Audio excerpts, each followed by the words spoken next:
XY has said, hello, I have a herniated disc at L5S1. Some videos recommend nerve flossing. Does nerve flossing of the leg work?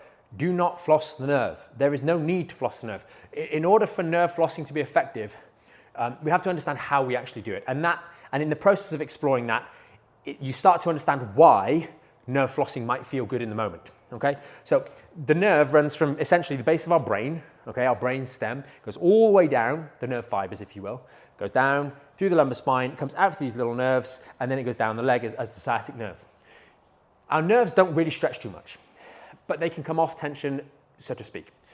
And so you can get a very good example of this in the neck by stretching what's called the brachial plexus, which is the plexus of nerves that go and run down the arm.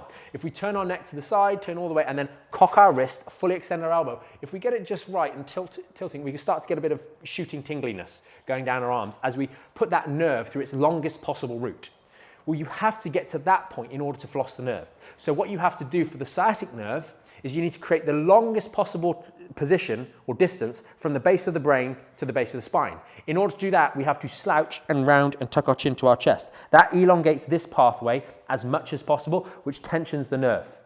Next, what we have to do is straighten our leg as much as possible, and that elongates the pathway down the leg. And then we play around with what's called dorsiflexion, which is pointing in the toes, dorsiflexion, and nodding of the head to create this pulling and flossing motion. And the idea is that the nerve is stuck or something like that, and you're going to pull it through, right? And we think of, oh, this very, very delicate nerve. What we're going to do is we're going to like floss it and rub it through stuff. Like, it just makes no sense. But the reason I think that most people, if you do find it effective, find it relieving in the moment, is because what you're doing, if we just take this hole here, imagine this is L5S1 here. When we get into that position, we're just maximally opening out the space. That's all we're doing. So it just creates more space in the lower back. And it comes at a great cost.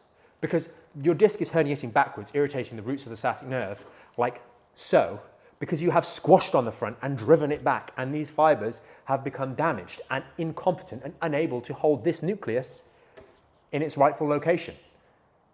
And so all you're doing is reproducing the issue. This is the problem with knee hugs, with child's pose, and all those other kind of things.